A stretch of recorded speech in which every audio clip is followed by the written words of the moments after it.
You're listening to the Fantasy Wildcard Podcast.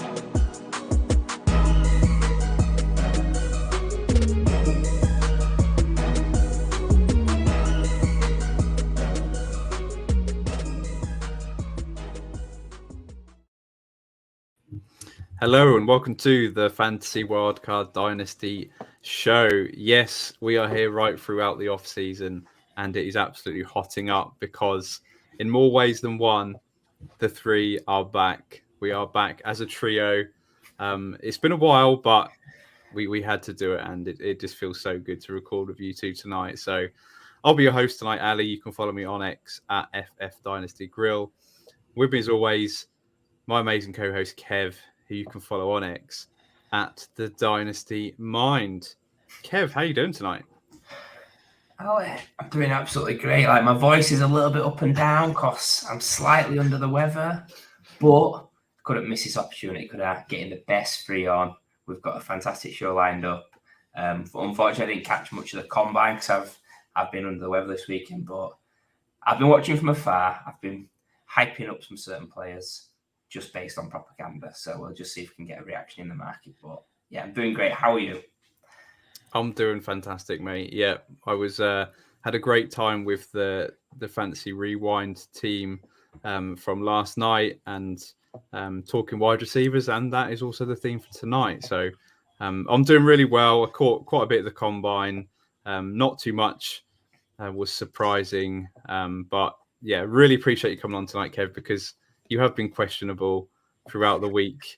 And someone that certainly isn't questionable is fully match fit is Mags. So you can follow on X at Hot Seat Mags. Mags, how are you doing, mate? I'm doing fantastic. Good to be back on the show. Good to have the best three back together. Can't wait to chat through some of these wide receivers.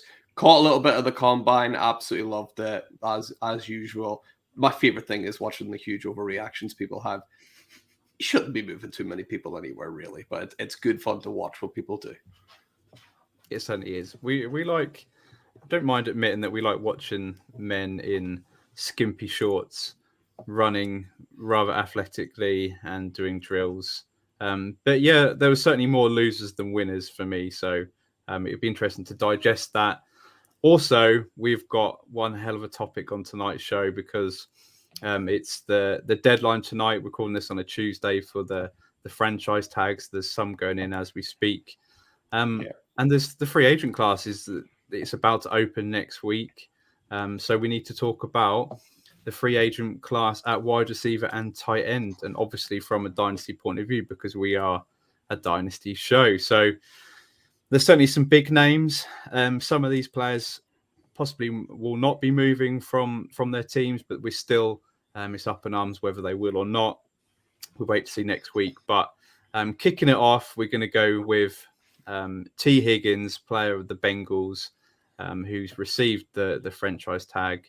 But Kev, do you want to explain the situation with T. Higgins and how you're viewing him and treating him for Dynasty with sort of what's going on right now? Yeah, kick it, Kev. I don't know if you've ever seen that YouTube viral video, but if you haven't, just search Kurzel Massive. Yeah, T. Higgins, let's just say he's played with Trevor Lawrence in college. He's played with Joe Burrow in the pros. So he's had a pretty nice run of it in terms of his situation. Obviously staying in Cincinnati another season with Jamar Chase taking attention away is, again, solid for him in the short term. But he's a guy that I think has underperformed in his career. Someone that when you're looking at fantasy points per game and some of the metrics below the surface, it doesn't make pleasant viewing. Like, there's always this theory that if he goes to another team, he's going to be the target leader and he's going to really show out. But I don't think that's the case personally. I think he's probably in his best situation alongside Jamar Chase. I think it's going to be good if Tyler Boyd moves because he's a sneaky siphon from the slot and potentially Joe Mixon going as well. So Higgins is someone that I think, well, just see how the market reacts. He's probably going to drop because of the rookies coming in and how deep and how solid of a class it is. It's all about your expectations with T. Higgins, I think, in your lineups because some weeks he's exceptional but other weeks he's terrible. So I think if he's in your wide receiver 2 spot, just be very careful that you've got a balanced lineup on a weekly basis, because there's some weeks he's going to burn you and some weeks he's going to be a weak winner for you. So yeah, I'm happy with him staying in Cincinnati, but it's with the expectation that he's not a wide receiver 1 in Dynasty. I don't think he can ever be that. Even with a Chase injury, I don't think he can ever make that step on a consistent basis to be a wide receiver 1. So that's my thoughts on him. What do you guys think? Yeah, it's super interesting, right? He's a guy that, a couple of years ago had this massive price tag on him. He was ranked really, really highly up wide receiver boards, and he sort of slowly dropped down a little bit. The main issue with T. Higgins, I think, is the separation that he makes against like whoever's covering him, but he's sort of that big body guy that he can win in contested catches anyway. Me and Ali actually were discussing just before the show. Just because they've tagged him doesn't necessarily mean he's going to be there next year, because the Bengals have got to pay, Jamar Chase next year. The Joe Burrow contract, that becomes real next year. This year was kind of a dip your toe in the water of paying a real quarterback. Next year, they're paying Joe Burrow for real, and it's going to go up and up and up. I think the Bengals should trade T. Higgins because they can't afford to keep him next year, and they're going to let him walk for free. But because the Bengals are so horrendously run, they'll probably keep him and let him run for free next year. So that's what I think is going to happen. Shout out hand rules. Yeah, would love to got Hannah's take on this one. But T. Higgins, thought interesting to me seeing Lance Zerline's mock draft today. He had Brian Thomas Jr. going to the Bengals in round 1, which I thought would be rather nice. And it's sort of, if he's thinking that they're going to go approach wide receiver, does that then back up Mags's theory that they could possibly look to trade him this offseason? I'm not sure. I think the Bengals are a team that they feel like they're in. They need to compete right now. They've obviously made it to the Super Bowl a couple of years ago. And in that Super Bowl, actually, T. Higgins was fantastic. And he was actually the wide receiver that they went to. And it just needs, I think the whole Bengals, their offense the last couple of years, you've seen Jamar Chase injuries, you've seen Joe Burrow go down of injuries. It doesn't feel like there's been a whole period or a whole season where the three of them are back on the field healthy together, because obviously in the first year or two, they were absolute magic for fantasy. So I agree. I think the best place for T. Higgins is as that wide receiver 2, to be a really good wide receiver 2. And that's sort of how I'm treating him in Dynasty. It is quite a fall from, he was a fringe wide receiver 1 in, say, most people's rankings 12 months ago, and now he's sort of wide receiver 24 on Keep Trade Cut. And I've seen him a little bit lower than that as well on some people's rankings. So I personally quite like the value in T. Higgins. I think that there's still a lot more to give. So I'm quite interested in maybe acquiring him if people aren't very high on him. But this is where you boys come in, because I'm going to offer you some trades for T. Higgins. So you've got T. Higgins. Would you be trading him away for the 107? So this could be, would you rather sell T. Higgins for 107, or would you be buying him for 107, which is around about his value right now? So I'll kick it to Kev firstly. Give me the pick. I think it's feeling more flexibility. What's going to fall there? Is it going to be a top 10 wide receiver, a top 10 QB, a top 10 tight end in the real life draft? It's potentially going to be someone that's top 10 or 12. So I think, just a chance to re-roll and see what it is. If it's QB, brilliant, because their values are so strong. But even if it's, say, Rome Odunze, which was the consensus 107 before the combine, it's a chance to re-roll in a completely new situation. And I'd fancy my chances of a top 10 wide receiver outperforming what T. Higgins has done in his 5 years. Same with you, Mags? Yeah. From what I've seen doing drafts with a couple of people, the 107 is almost exclusively Brock Bowers in non-tight end premium leagues. So then you're thinking, am I going to take T. Higgins or am I going to take Brock Bowers? think Bowers gives you the chance to have that tight end advantage, which is so critical. So I would be taking the 107 over T. Higgins pretty much every time. Yeah, love it. And then the player that's most closely ranked to him, Zay Flowers. So which receiver would you prefer? Would it be perhaps the Ravens wide receiver 1, or would it still be T. Higgins, Kev? Zay Flowers for me on this one. I think whole Ravens pass game is something I'm targeting. The fact that they was winning so many games. I think the team in the NFL last season that spent the shortest amount of time playing from behind. So yeah, that passing volume is going to go up. I think Andrews and also Zay Flowers are really solid options. So give me Zay Flowers. Yeah, Zay Flowers has looked like a real good prospect when L'Jarius Sneed isn't knocking the ball out of his hands. So apart from that, he's looked really, really good. So they're probably in the same tier as me, but I'll just take the youth on Zay Flowers. Did you not hear the quote last week saying that Rashad Bateman's going to get the ball in his hands an absolute ton next year? I've heard that every year. I'm past that. Yeah. Right. Yeah, moving on to someone that has literally received the franchise tag within the last sort of 20 minutes. Michael Pittman Jr., Indianapolis Colts have tagged him. But again, it could be the same scenario with T. Higgins. So, Mags, how are you treating Michael Pittman Jr. in Dynasty? Are you a big fan of him this offseason? He's obviously ranked a lot higher than T. Higgins in Dynasty rankings. So, is he too high, or do you think there's still room for him to grow?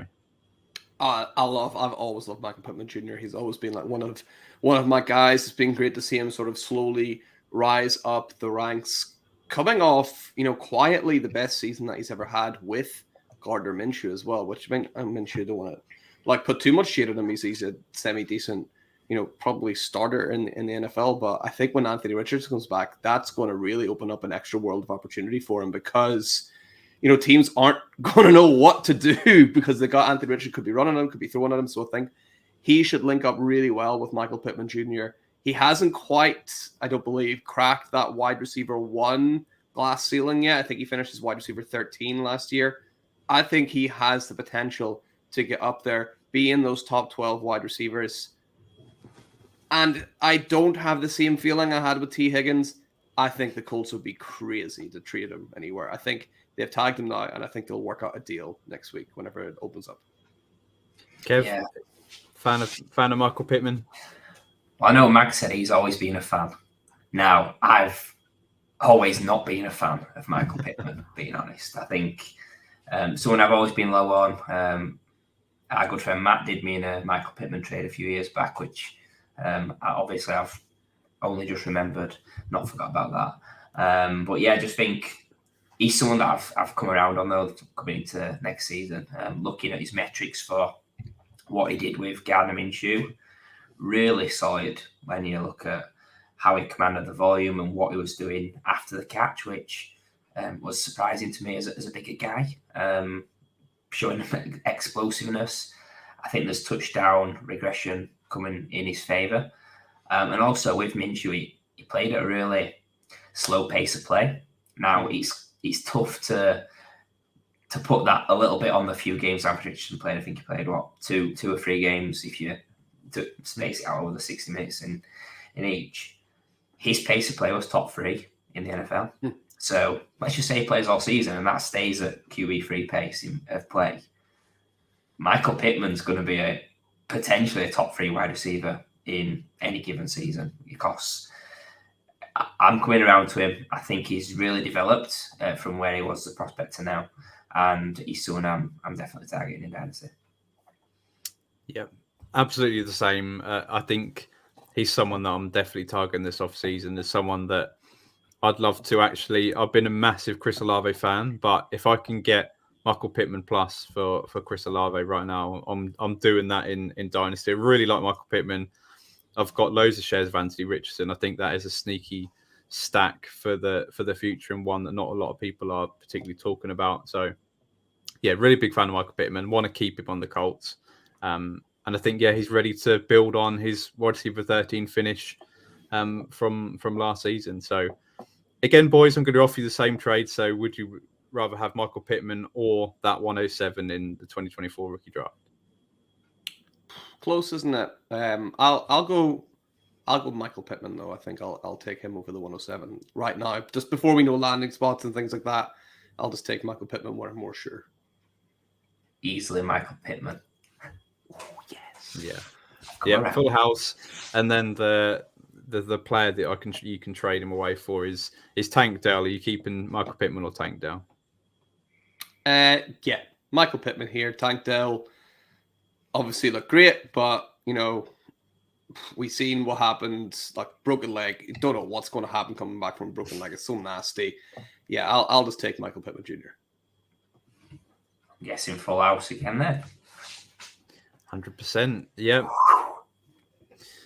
We'll move on to our third wide receiver, and this is one that I've definitely been looking forward to. So we have to mention Mike Evans, who has received the bag over the last yesterday. Turns out that the money wasn't quite as much as what was first said about, but a lot of it is incentives based. But I saw one of them is hitting 1,000 yards, which is just automatic. So give that man his money right now. So yeah, Mike Evans. So we'll throw it to you, Kev, with your thoughts for Dynasty, because he's obviously now 31. So he's getting to the age where people don't want players that are 31 years old. But I know you're a sucker for the older wide receiver, Kev. So come on, what's your thoughts on Mike Evans? I mean, I just love old guys in general because I'm an old guy. So these are young dudes compared to me. But yeah, I think first of all, obviously Mike Evans has got the bag. I actually remember a bit of a sneaky bet in the offseason. It might have been Mags and Paul picking. Yes. I think somebody might owe you some money, Paul. I think it might be Paul owing you some money, away, Max. But he did get scared at the last hurdle and backed out. So don't but yeah, Mike Evans. I think it should have always happened that he stayed in Tampa. I'm glad it did happen because some of the rumors coming out that he wanted to play on a top contending side and someone that's going to really push for a ship. I don't think it's the Bucs just at this stage. Obviously, we've got a big off-season to see how it comes around. But I'm just glad he stayed in Tampa. Familiarity. I don't think Godwin's a true threat to what he can do. And obviously, Baker's got that trust and that confidence in him. I think Evans is similar to a lot of older wide receivers in the fact that I'm really intrigued because this time of year, you can get your older veterans at a discount. It's a great time to go fishing for the older guy. Potentially you can do it early on in the season as well, but I just feel if you do it now, there's even more uncertainty of what team's going to be contending, and you just you're basically getting an advantage on the rookie hype. People see the combine, people start seeing the pro days and get excited. It's a time of the off season where the old guys don't get the love, so go out and acquire them, give them the love. And Mike Evans, what was he, top 8 in fantasy points per game last season? I think despite his size and his frame, there might be concerns that he breaks down and when he does, it's going to be a fast halt. But actually, I think looking at some deeper numbers about how he's looked and his pace and that, I don't see his pace dropping. He made Johnny Manziel look like a beast in college as well. So big fan of Mike Evans. I don't see the end coming anytime soon. I think if you're playing this season, next season, it's going to be on the books for both. I don't think it really does matter who the QB is. He's going to be solid, whoever. He's going to outperform wide receiver 30 or something that he's currently at the market. But the only thing I would say as a caveat is if his value increases to a level where he's got the certainty, people are falling on the hype, pivot to one of the other old guys. Keenan Allen is one that springs to mind. So just watch his market, but I'm very happy with Mike Evans staying in Tampa. I'm sure you are as well, Ali. But we're going to go to Mags now, not you. Yeah, obviously pleased for you, Ali. Good to see one of your favorite players coming back and re-signing for the Bucs, even though I had that pipe dream of him playing with Patrick Mahomes a little while ago. This is the sort of time where if you are, obviously most people listening know this already, but if you're on a team that is not a contender, this is the perfect time to sell Mike Evans. He's in the news. He's going to take a little spike on in value. This is the time where you need to get out and get rid of him, because if you're not ready to contend, Mike Evans probably not a guy that you want in your roster. On the flip side, if you are a contender, I still think Mike Evans does hold a little bit of value. I know 31 is a death sentence for a lot of wide receivers, but we've just seen Devontae Adams come in and do really well at that same age. Mike Evans still looks like he has a spring in his step, still looks like he's able to get up there and dominate people under contested catches. I'm thinking we get at least one more year out of Mike Evans.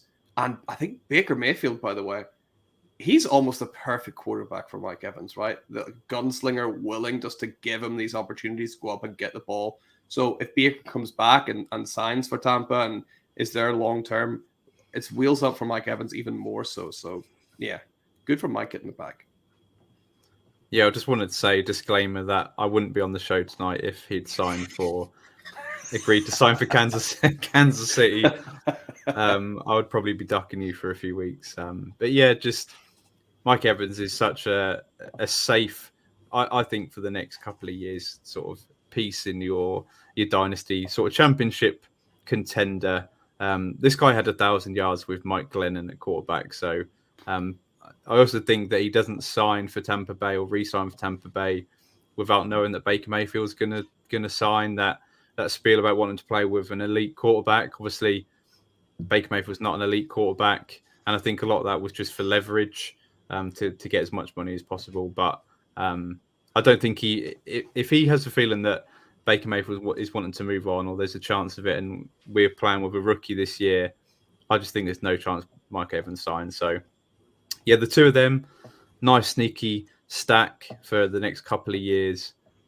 Yeah, obviously I'm incredibly happy that he's staying and going to be there for his whole career, hopefully. Yeah, so that I can't say too much because I'll just be absolutely waffling for the next half an hour, and we'll have nothing to talk about. So I'll offer you a trade, boys. So is it Mike Evans or the 2024 201?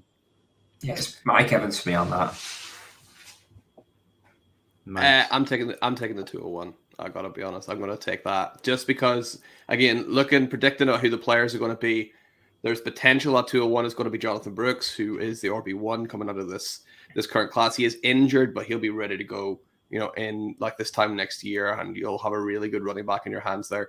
Or after his combine, you could even be getting Troy Franklin here, who I think is so much younger and has so much upside that I've got to take that over a guy like Mike Evans. As good as he is, he's still 31 and a good 10 years younger or older than some of these guys coming in. So I'll just take the youth at 2-1. That's fair enough. And then we'll go for Mike Evans or another young wide receiver in George Pickens. Kev? I see, like with Pickens, I think he gets a little bit too much hate. I think obviously with Arthur Smith going there, people are going to be fuming about all the Steelers players. So I'm taking Mike Evans on that basis. But I don't think Pickens is dead. I think he's still got a chance, especially if Deontay Johnson leaves. Like I've said before, if I know one thing about fantasy football, it's that Arthur Smith is the devil and nothing good can happen when he's around. So I'll take Mike Evans. Thank you. Yeah, I cannot believe the rumors that we're hearing out of Pittsburgh that they are not interested in trying to go after Kirk Cousins, trading for Justin Fields or Baker Mayfield. They're happy with Kenny Pickett as their quarterback, and that's who they're going with. I think it's an absolute outrage. I can't believe it myself. So I just feel sorry for the Pittsburgh fans. They've got Arthur Smith coming in and potentially Kenny Pickett as their quarterback again. So that is absolutely horrendous. Yeah. So we bet Shitsburg indeed. We better move on to the next wide receiver we're going to talk about, and this is Marquise Brown. So a really interesting one because this guy I think is definitely will be leaving and moving on. Someone that has been hyped up in the past. I think he's got plenty of talent. He's obviously incredibly fast wide receiver, and I'm really interested to see where he lands and then what happens with his dynasty value. So kick it over to you first, Mags. Talk about Hollywood Brown. For you, is it more Hollywoods or is it more Blackpool? Blackpool Brown. Jeez. I mean, it's a bit of both, right? It's kind of like Hollywood dressed as Blackpool. Well, I don't know. What is that a thing? You kind of see like spurts of this superstar player, like, oh wow, like this is good, this is flashy, this is nice. We've seen it with Lamar Jackson, we've seen it with Kyler Murray, and then I haven't double checked the numbers, but towards the back end of the season, he just has a real tendency to disappear. And I don't know if that's because teams figure him out. Whenever they're scouting him, they realize he's maybe a bit of a one-trick pony, maybe, perhaps, and people are ready for it, what's coming. I don't know. He's one of those really frustrating players that you're just not going to know when you need to start a Marquise Brown and when you need to sit him, because it's just so random sometimes when he appears. So I don't have a ton of shares of him. I think he'll be someone that when he does eventually move, then I'll be looking to get out from under him and get him off my team, because I just don't think I can trust him to be someone I can rely on in my lineups week in, week out. Yeah, I mean, I quite like Blackpool if I'm honest. So you know what you're getting with it, in my opinion. If you know where you're going and avoid the tough spots. But Marquise Brown, yeah, let's just look at, first of all, I played with Kyler in college, then he was with Lamar in the pros, and then back to Kyler. So people will dunk on these QBs and say, oh, they can't pass, or they're not great deep. The top level QBs. So he's been in some good spots, and he's delivered in certain situations. He's been great on a boom bust basis. There's a lot of danger for me with him being a free agent. What if he goes to a team with an average or a below average QB? I think he's best, as it's pretty obvious, as a deep threat, as someone that can be used underneath as well. But he's very situation dependent for me. I do like him as a prospect coming in. I like him what he's done in patches, but I think there's a lot of risk for him there. So it just depends on his market, how it goes. I probably want him to stay in Arizona, if I'm honest, on the basis that they're not taking Marvin Harrison. If they take Harrison, I think that's a big worry. I don't see Brown and Neighbours being like the 1-2, but I think Harrison could be that complement to Brown. So, yeah, we'll just see what happens. I think at this stage, I probably want him to stay, but not with Marvin Harrison. Yes, we've got some insider knowledge that they are definitely selecting Marvin Harrison Jr. in the draft. It's an absolute guarantee. Don't ask me for my source, but you might know who that is. No, I have a bad feeling for Hollywood Brown. I think it's going to turn out more like Blackpool Pleasure Beach or whatever you call it, or Blackpool Tower, just because I think realistically, the three names that we talked about could go back to their teams, and it could be a case of this guy and the next guy we talk about could be maybe the top two names in that actually available. And then you look at the teams that have the most projected cap space that could actually go out and buy and spend on Marquise Brown. The Patriots are right near the top of that list. The Carolina Panthers are another team that I think realistically they both need wide receiver help really badly. And I just have a feeling that he's going to end up on the Panthers or somewhere like that. And if you're saying Bryce Young, is he really going to be that accurate deep quarterback that's going to have enough time with that offensive line to hit Marquise Brown? I don't see it working very well. So if he lands in them situations, then it's RIP to him. But yeah, hopefully not, because I've got an absolute ton of shares of Marquise Brown. I seem to just keep drafting him late on and being attracted to him. He's still only 26 years old, so we'll wait and see. But I can offer you these trades, boys. So the 2024 206. So Mags, what side of that are you on? Marquise Brown or the 206? I'll take the 206 and take a shot at one of these running backs in the class, because you can get a pretty decent running back at that stage. So I'll just take a wild swing, a running back there. Kev. probably still leaning Brown, I think, just on the basis of I like the talent profile. I like him in certain spots. I think mid-second, let's gamble. Plus, in Blackpool, they have the amusements, don't they? So let's gamble. I love that. Yeah. It's a really, really close one for me. I mean, just I've got so much Brown, so if I could trade him for a mid-second right now in one of my leagues, I'd be happy to do that. The next one would be Marquise Brown or Jahan Dotson, Mags. So I think for some reason, I think you could get Brown plus for Dotson at the minute as well. I think you might be able to swing that. Jahan Dotson is one of my predictions for a bit of a bounce back. But, I mean, value-wise, I think Marquise Brown is probably worth more. So at the minute, I would take Brown only because I think I could get, a little bit of plus on top of Dotson currently, if that makes sense. Yeah, give me Brown. Like I said, I do like Blackpool.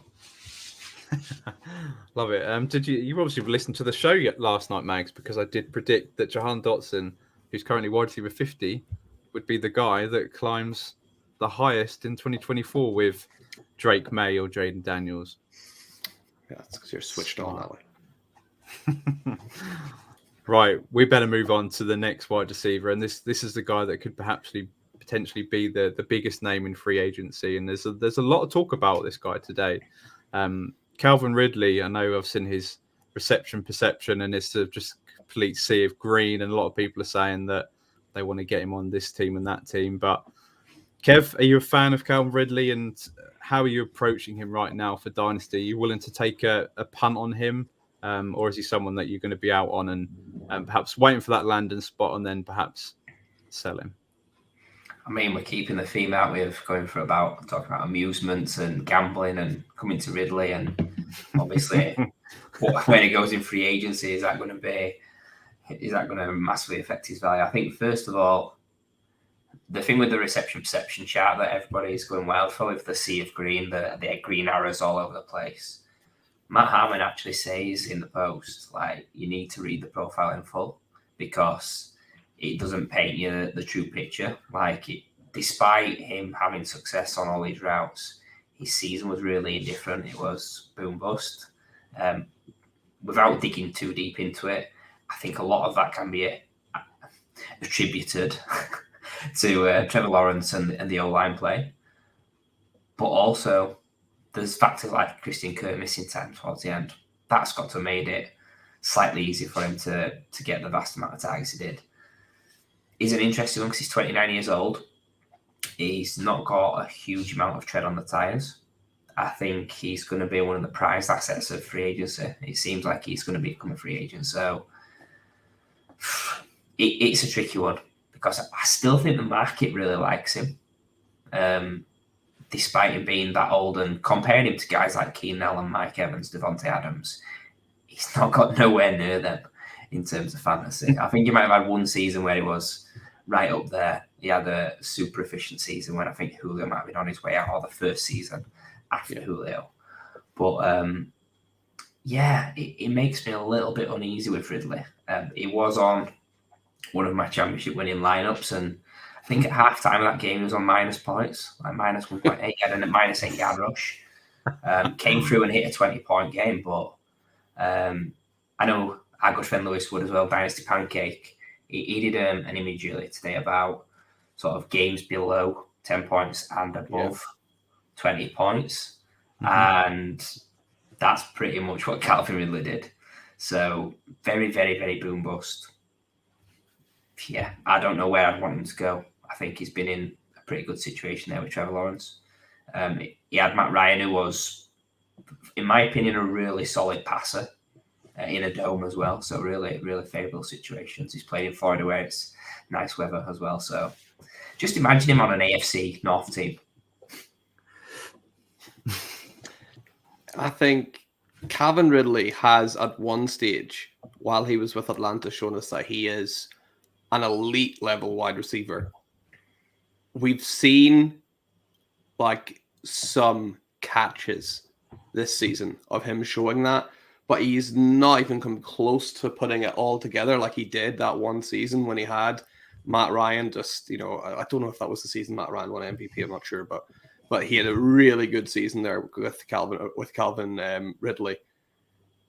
But we also have to remember he hasn't played football. He didn't play for nearly 2 years before that. Like he was off for a long time. So I'm willing to attribute a lot of that to sort of like this ring rust kind of effect where he's still getting back to. That's probably why we've seen flashes of him here and there. So hopefully he's got another year under his belt, and next year he'll come out full guns blazing, readjusted to the league and ready to go. So I still have quite a lot of optimism for Calvin Ridley, but I'm also well aware that I bought the dip seriously on Calvin Ridley. So he's one of my most owned dynasty players. So I might just be telling myself that. He's also just coming off his rookie contract for someone that's 29 years old. Is just absolutely hilarious. I personally am just completely out on Calvin Ridley. I think the name just holds value, which in itself, I'm always interested in even players that I don't like because I think they hold value in the community. So I'm trying to manifest Calvin Ridley to the Chiefs this offseason because everybody will go absolutely bonkers for that. And his value will absolutely skyrocket. So I will try and sell every single share that I have, which is probably not very many. But yeah, that's the landing spot that I want. I'm just not a fan of Ridley. I don't think he's ever going to put it together. He's getting to that age where the name holds value, but as soon as he hits that magic 30, and perhaps if it doesn't work out again this year, I think his value is going to fall off a cliff. So I think this is really interesting time where it could go either way. But personally, I'm leaning on the sell. But we'll find out where you two are. So I can offer you the 2024 206. So would you rather that or Calvin Ridley? Ridley, please. Yep, I'll take Ridley there as well. And then I think you probably know which way you're going to go because I wasn't quite sure about this one, but it's neck and neck in the rankings. Dontavian Wicks. Yeah, so, I mean, the Packers, first of all, they've got 4 wide receivers in the top 50, 55 in the rankings. So at least 2 of those aren't going to hit that. You could say Wicks, you could say Watson, you could say Dubs. I'd be picking Ridley over all those. Yeah, I mean, I'll take Ridley over the 7th option at Green Bay, thanks. Yeah, Bo Melton. Don't forget about Bo Melton. The other one that was neck and neck with him, I thought was interesting, is Deontay Johnson. So is he someone that you'd be taking over Calvin Ridley at this stage, or would you still roll the dice with where Ridley lands? Can I refer to my previous Arthur Smith statement? Yeah. It's interesting, isn't it? Because I think Deontay Johnson has been a little bit of an untapped guy if he does move.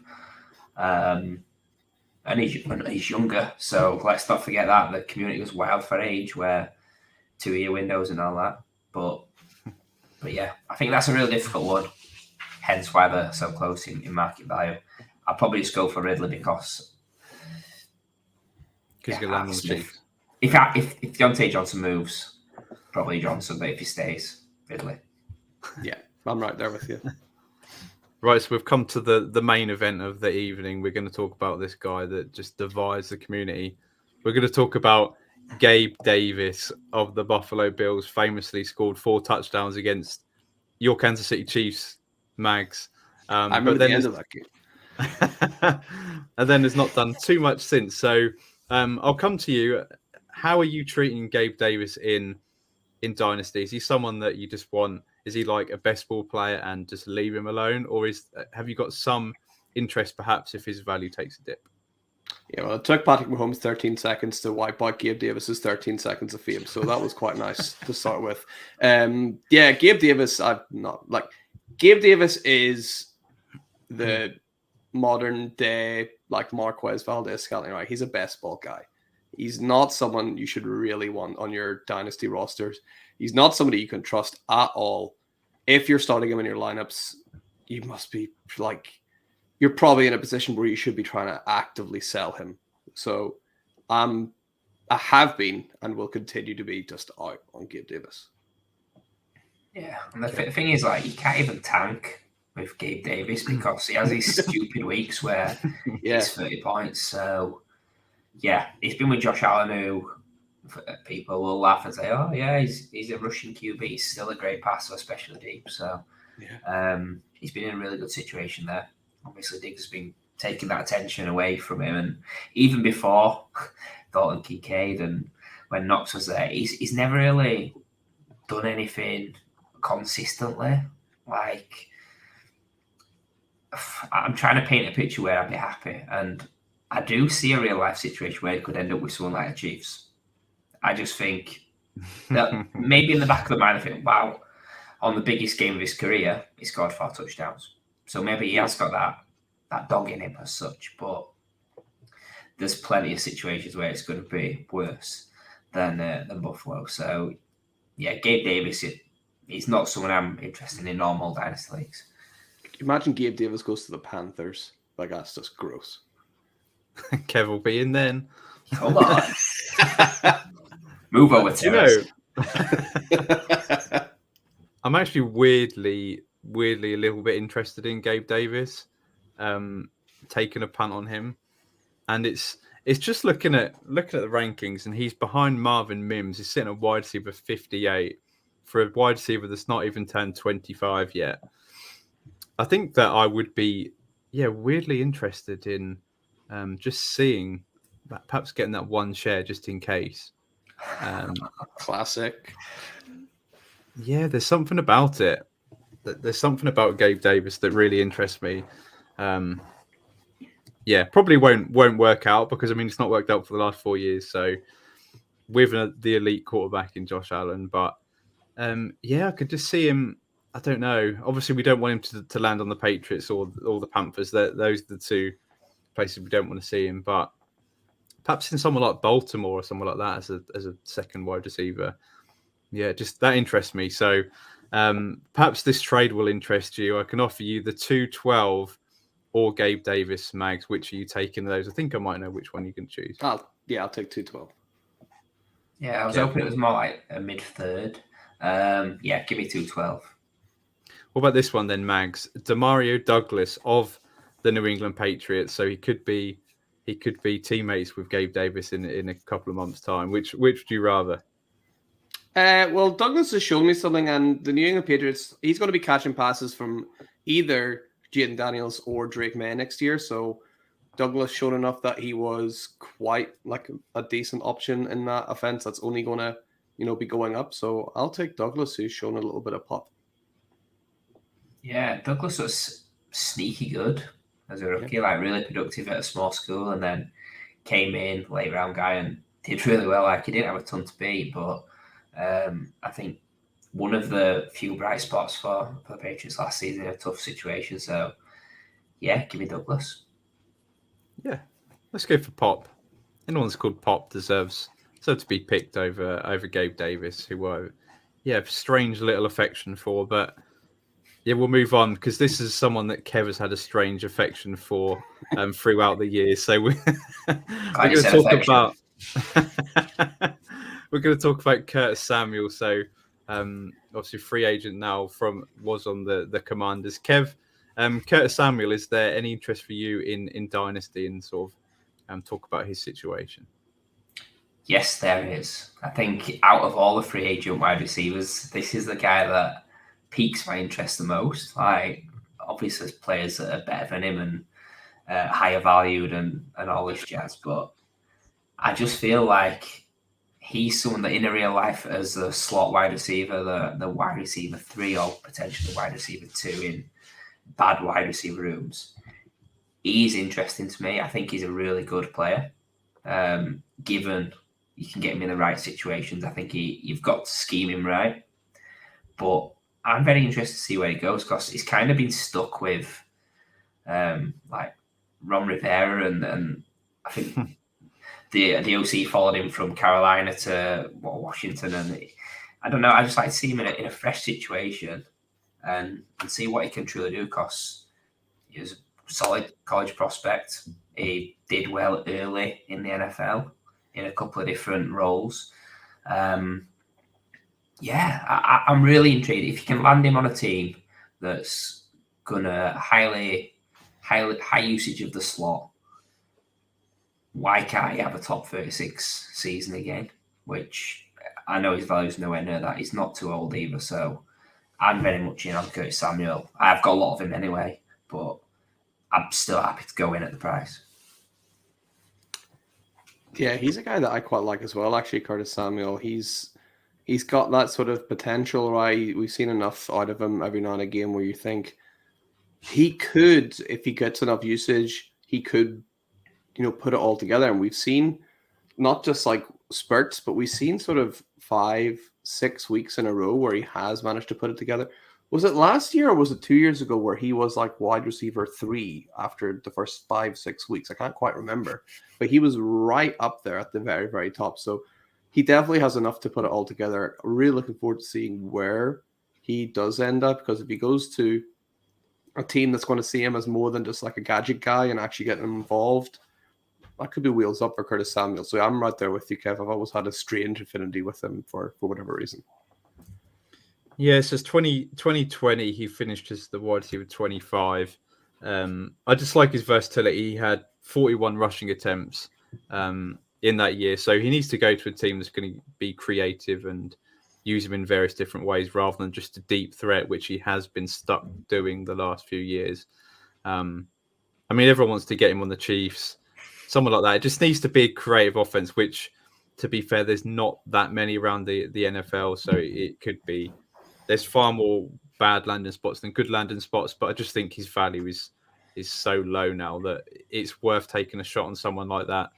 So yeah, we'll see where you boys land. So his value-wise, it's 2024 late third. I think you'd probably invest in that, Kev. Oh yeah, easily. I was just trying to rack my brains where I'd want him to go, and there's nothing really jumping out. But yeah, give me the Curtis Samuel for that price. Mags. Close. It would depend on who's on the board. If I'm looking at like one of these guys that I quite like in the face, there's like a Cody Schrader or someone there who I'm just way too high on. I'll find it tricky, but I would say, gun to my head, I'd probably take Curtis Samuel more times than not. Yeah, I think I'm with you. I think this year's going to be interesting because I think everybody thinks they're going to draft the next Puka Nacua in the third and fourth round of the rookie drafts, and they're not going to be as tempted to trade them away. But yeah, you still need to be trading them picks away. But I can offer you as well. I can offer you A.T. Perry of the Saints, who got a bit of a march on the last 2 or 3 games of the season. But would you rather Curtis Samuel or A.T. Perry, Kev? I'm easily having Curtis Samuel over Katy Perry. Max? Yeah, I'll take Curtis Samuel over Marquise. A.T. Perry. Right, we'll move on. So this is a guy that's been really, really intriguing to me. Was a big fan of him early on. It's definitely sort of fizzled out the last couple of years, but Darnell Mooney, I personally tweeted about it, and I know we say this, get every wide receiver to the Chiefs, but I just think this would be a perfect fit for Andy Reid's offense as that deep threat, which they did not have in 2023. They still won the Super Bowl, but I think it would elevate their offense even further. Darnell Mooney of the Chicago Bears currently. So, Mags, is there any interest for you in Darnell Mooney for Dynasty? Yeah, he's sort of fallen off the cliff quite quickly. Someone who was a Dynasty darling, 2 years ago? And then, Justin Fields came to town and kind of ruined all that a little bit. So I think there's a bit of a chance for Mooney to go somewhere and rebound a little bit. Probably going to be getting an upgrade in terms of like quarterback thrower and target share and potential, opportunities to catch the ball, just because Fields obviously rushes so much. So he's got a chance. He's someone who, I can see myself drafting a lot of him in any startups I start this year because his ADP has dropped so much and I can see the potential there. And where he's at now, I'm like, yeah, I'll take a flyer on a guy that showed enough, in his rookie year that he could get back to that position for sure. I've just been looking at some numbers now. In his second season, top 24 wide receiver, 140 targets, only 5 touchdowns, including one on the ground. I mean, there's potential there. Look, he's 26, so he did come in slightly older as a rookie, not way old, not Joe Burrow old, way. But yeah, an interesting one. I think a lot will be made of the situation with Fields getting a bad rap as a passer and the offense as a whole, and Chicago's the windy city, so obviously deep balls more difficult, etc. But yeah, he's someone that if you're willing to take a gamble before free agency, you might get really lucky and win big. Yeah, I tend to agree just with what he's shown in the past. He's someone that I do get drawn to.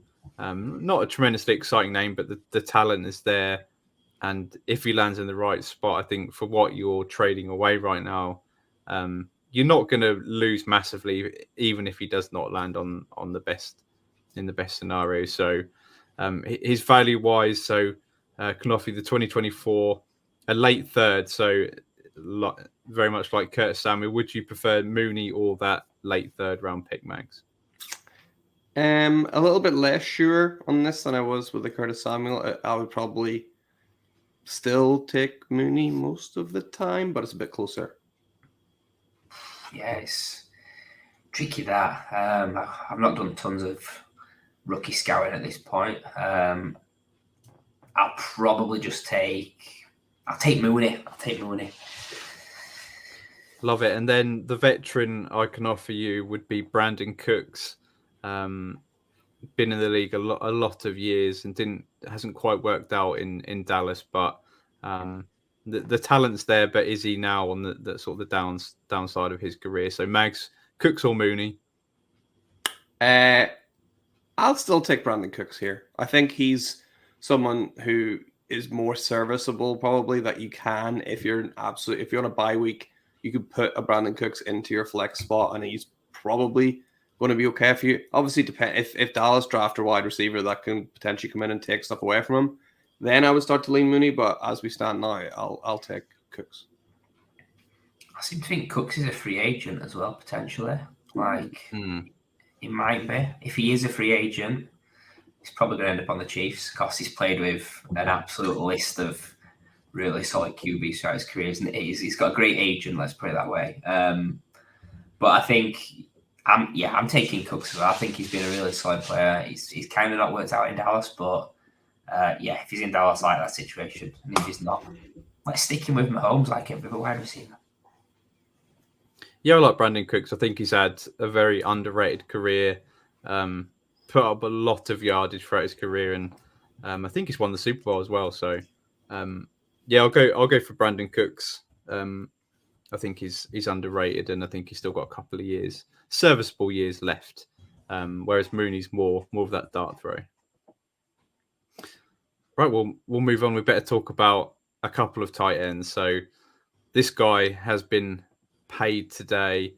Happy for this guy in a really high-powered offense. So we'll talk about Dalton Schultz paid today. Was it a 2 or 3 year deal? I see $21 million. Really happy for this guy. I think the link up with CJ Stroud was really good to see for that year one. How high can we now rank and be confident on in Dalton Schultz in terms of the tight end landscape? Because we've got a few new names from this past year that have entered the mix. We've obviously got Brock Bowers coming in.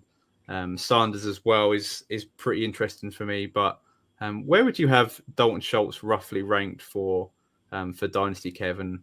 I know you have famously liked Schultz, so do you absolutely love him now that he's signed with CJ Stroud for the next couple of years? I'll tell you something, this Schultz propaganda, it's almost up there with the Panthers wide receivers stuff that we chat about. Look, I loved him when he was free on waivers. When it was him and I think playing Jarwin or something, daft like that, battling it out.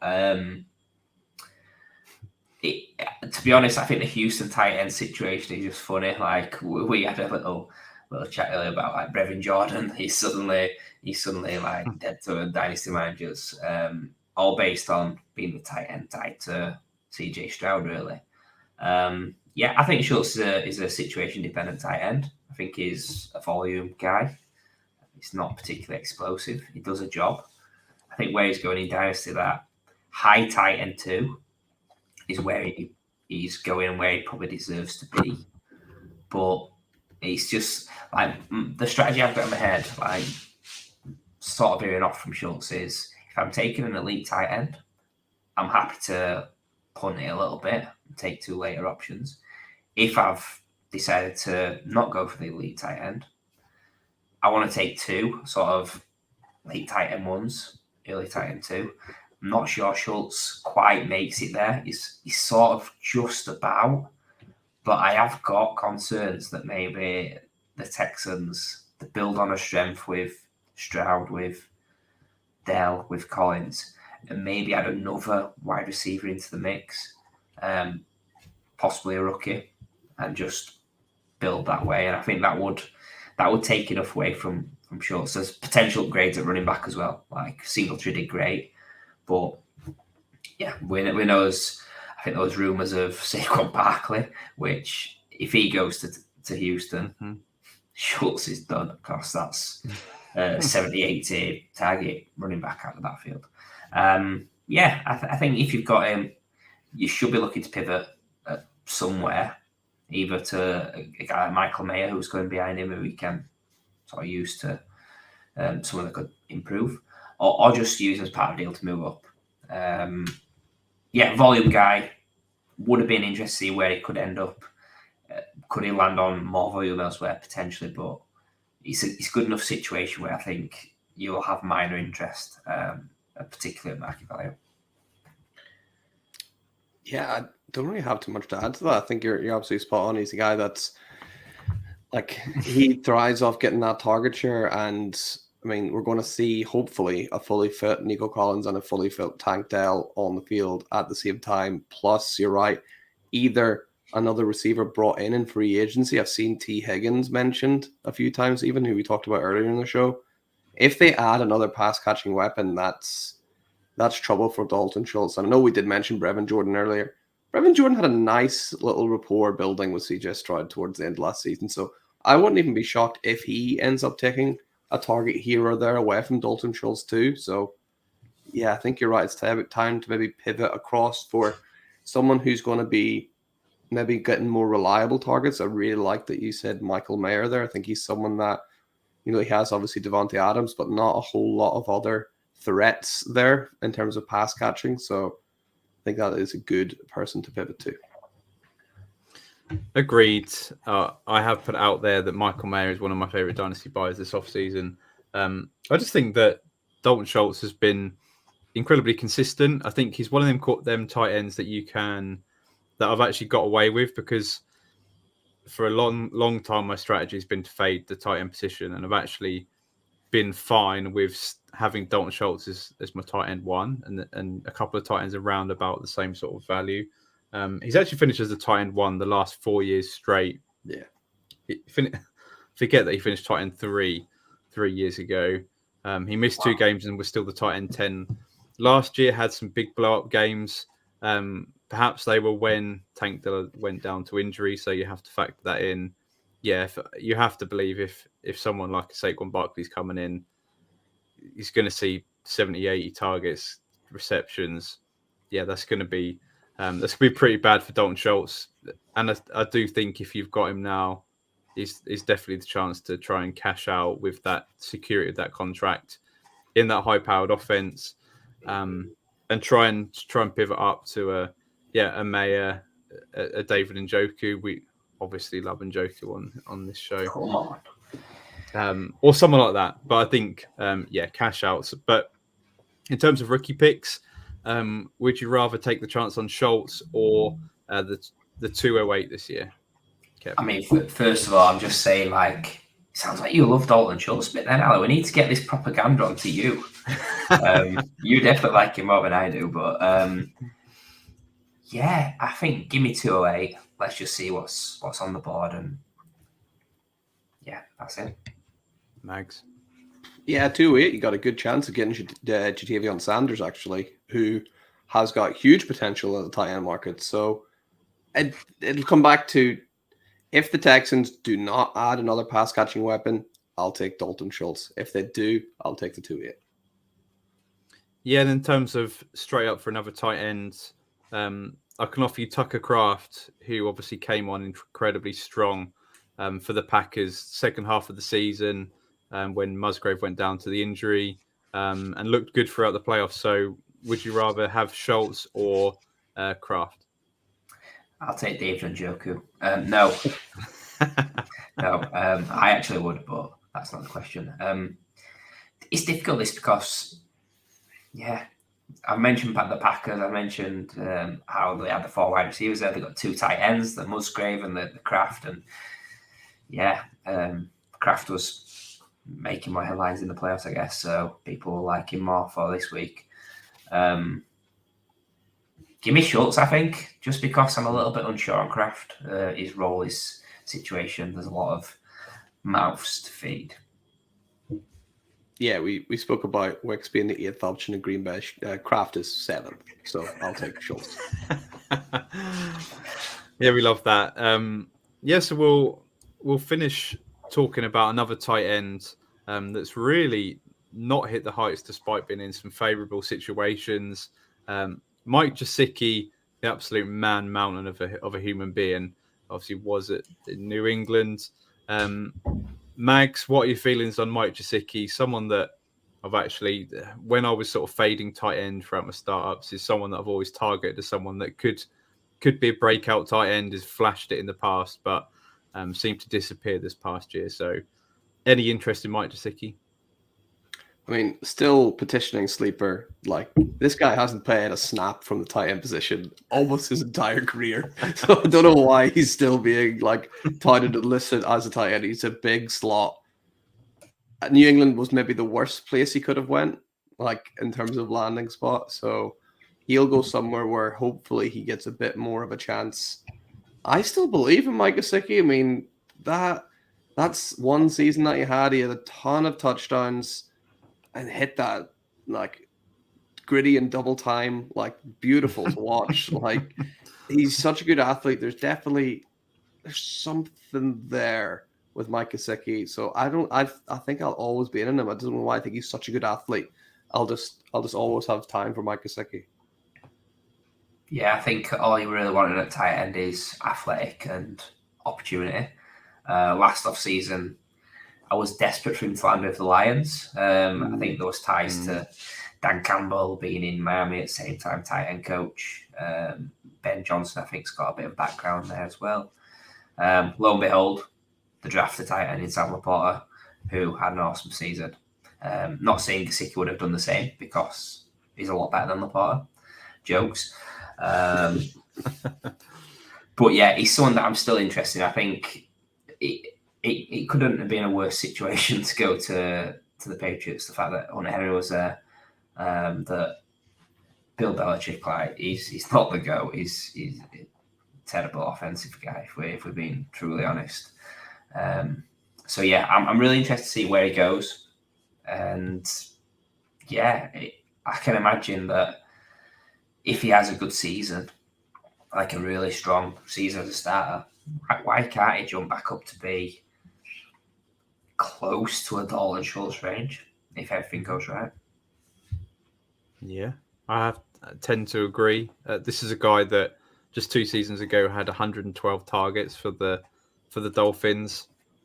So you know he can handle that big workload. I just don't understand why they don't chuck it up to him more in the end zone, because he's just taller than everybody else, reaches up and catches that ball and then does the gritty. And yeah, I've always been a little bit always in on Mike Gesicki, and I just think that his value is he's just one of those guys that's just been completely forgotten about right now. So I think there's absolute value in him landing in a favourable spot and getting a small little spike in value. So this is where he's currently being ranked. So I can offer you, would you pay a 2024 4th round pick for Mike Gesicki? Say it's an early, say the 403 for Mike Gesicki. Would you pay that?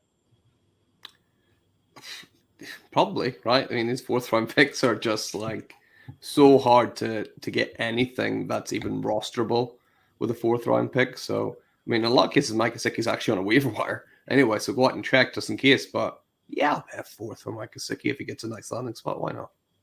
All right, Kev, you're on the clock. Spencer Rattler is still on the board, ready to be picked. Do you go for Spencer Rattler, or would you trade that pick away for Mike Gesicki? I mean, it's all going to be dependent on what happens in the draft, is it? Really, if he's a day 2 guy potentially, yeah, you're going to be really happy with that. If he's day 3, nah, I'm not interested in that. But I think the overarching thing I'm thinking here is, if you need a tight end, don't be taking a tight end at 403 and having him as your 3rd tight end on your bench. Like, what a waste. If you are desperately in need a tight end, trade it for a Mike Gesicki, because you're going to get some value rather than a rookie that's going to bring you little to no value at that stage of your drafts. Like a Kenny Yeboah or someone like that. The list. Okay, so this is the veteran option. So I think we know where we're going to go with Mags. Daniel Bellinger. I'll take Daniel Bellinger. The greatest of all time. Kev, which one of those do you fancy? I'll tell you something, like Max's affinity for backup tight ends, he's almost Arthur Smith-like, honestly. That's such an insult. I do apologise for that, Max, but probably Gesicki, just because he's got a chance to land somewhere else. I think with Bellinger being in New York, rumours Waller might retire, which would be a positive, a massive positive, but you'd like to think Waller will stick around. I think there's plenty left in Waller's tank if he wants to use it. I think the Giants are hoping so. I think they've still got 3 years left on his deal. But yeah, I can just see Mags's timeline. If Darren Waller retires, Daniel Bellinger's tight end 1.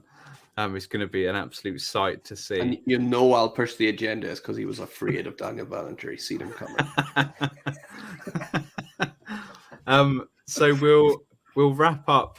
Talk about those select wide receivers and tight ends, and there's just 5 other names that I want to reel off for you boys. And I'm not going to say, are you interested in this guy, because you're all going to say no. But I'm going to get you to pick one of these guys each that you're most interested in. So the first one is Odell Beckham Jr. We've got Tyler Boyd. We've got Kendrick Bourne. We've got KJ Osborne and Cedric Wilson. So, Kev, which one of those 5 stud wide receivers are you most interested in sort of having on your roster? I mean, the correct answer is none of them, because ideally, I think a wide receiver, you want to have someone that you can play. You maybe have 6, 7 wide receivers on your roster, and then the rest is running backs, quarterbacks on the bench, etc. But we'll assume it's a deep league. I think out of those guys, the one that stands out the most, it's probably Kendrick Bourne for me. I think he did really well this season at the start, and then obviously got the injury. Wherever he goes, it's going to be a better situation. It's just injury dependent. If he can avoid that, then that'd be my gamble at this point. Max? I mean, KJ Osborne has shown a bit. Like, the Vikings did go to him a lot whenever they were in need of a first down. You heard KJ Osborne's name come a bit, so that kind of carries a little bit of weight. Can he go somewhere where he's not behind Jefferson, Hawkinson, all these other pass catching weapons? Maybe he could carve out a role on an offense that needs a pass catcher. So, yeah, I guess KJ Osborne, but not saying that with much authority. The correct answer is Kendrick Bourne. So well done, Kev. Smash that segment. Correct. Smash that segment of the show. And with that is the show wrapped up. So on tonight's show, we've previewed the upcoming free agents at wide receiver and tight end from a Dynasty perspective. I just think it's going to be really interesting the next few weeks with free agency to see where these players land, and then obviously there's going to be a scramble for the rookie wide receivers come in the draft and to see where they land. Is it going to destroy some of these wide receivers that are currently on rosters. I just cannot wait to find out and see the clamber for them rookie wide receivers. But yeah, with that, thank you for tuning in. Be sure to follow us and subscribe on X and YouTube at Fantasy Wildcard and at Wildcard Dynasty. And join us for our show each Wednesday of the off season. So thank you once again. Have a good one, and we'll see you again soon.